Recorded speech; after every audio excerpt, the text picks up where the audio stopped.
Hey, it's Mike, and today I'd like to take a look at two different food and beverage companies that I believe are going to do really well over the next 12 months. However, you may want to take a closer look at both of them to see which one might be a little better than the other one. So, the two companies I'm going to look at today is Molendez International. The stock trades on the Nasdaq on symbol MDLZ. The stock was down fractionally yesterday. And the other company I'm going to take a look at is Keurig Dr Pepper. It trades on the Nasdaq on symbol KDP, and this stock was down a little over 0.5% down to 33.89. So, let's go ahead and take a look at Molendez International first. This stock has its 52-week high at $60 a share, and it's down at 57, so it's actually less than 5% off from its 52-week high. You look over the past month, Molendez has actually done pretty well, moving up from 54 before reaching close to its 52-week high.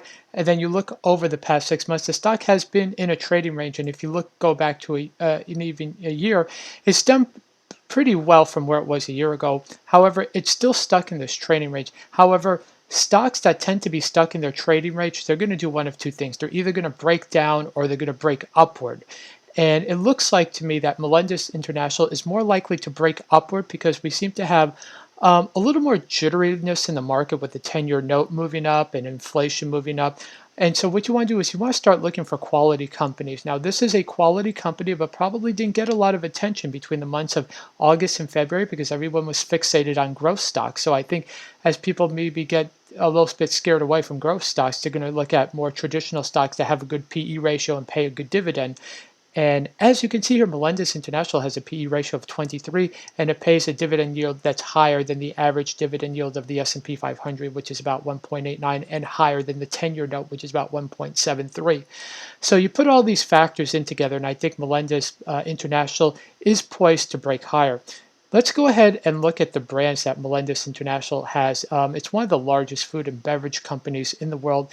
They have brands such as Bevita, Cadbury, Chips Ahoy, um, let's see, Hall's Honey Maid, Oreo.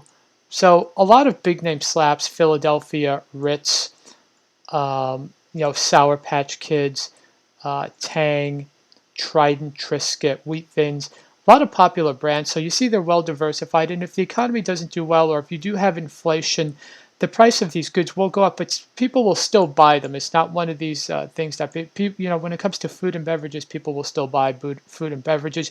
Maybe you have some people who are really hurting for money will switch to a private brand, but for things like Oreos, even if the price of Oreos go up, people like those cookies will still pay for them. Now let's go ahead and take a look at Keurig Dr Pepper. Now Keurig Dr Pepper is is basically a hot and cold beverage company. The 52-week high is 34.23. It's sitting at 33.89, so it's right up near its 52-week high. You look over the past month for Keurig Dr Pepper, it's done pretty well, moving up from 31 to 33. That's an almost 10% move. You look over the past 6 months, done even better, moving up from 27 up to 33. You look over the past year, though, stock has actually moved up pretty well, but you see it was in that little bit of a trading range that you see here from August up to February because a lot of people are fixated on growth stocks. But again, like Melendez, the stock looks like it's starting to break out a bit. Now, Keurig Dr Pepper, the PE ratio is a little higher. It's at 35, and the dividend yield is a little lower compared to Melendez. The dividend yield is at 1.77, which is right around where the 10 years trading and a little bit below the average dividend yield of the S&P 500. And the PE ratio is a little higher than what you'll find from Molendez. So let's go ahead and see what Keurig Dr Pepper offers. They offer lots of coffee brands: Peet's, Caribou, Barista Bros, Cafe Escapes, a lot of soft drinks. You know a lot of these brands: 7-Up, Dr Pepper, RC, Crush, Sunkist, Schweppes, Canada Dry.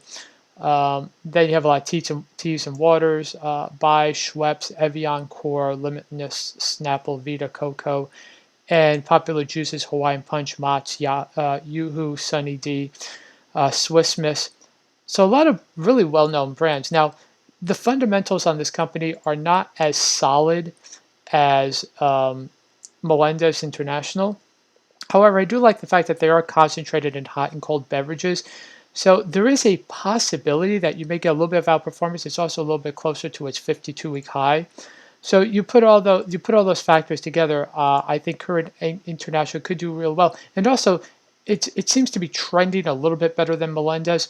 However, I will give the edge to Melendez just because it has the higher dividend yield, the lower PE ratio, And I think it's more well diversified when it comes to the number of brands out there. I think you actually can't go wrong with either of these stocks. But if I was forced to pick one, I would pick Melendez International.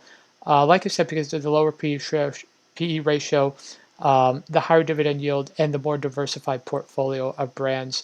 So definitely check these out. Molendez trades on the Nasdaq on symbol MDLZ, and Keurig Dr Pepper trades on the Nasdaq on symbol KDP. Okay, so I hope you enjoyed this video. If you did, be sure to leave a like and go ahead and subscribe and turn on notifications. I do multiple daily updates on stocks, stock trading strategies, and market updates. Thanks a lot. Bye.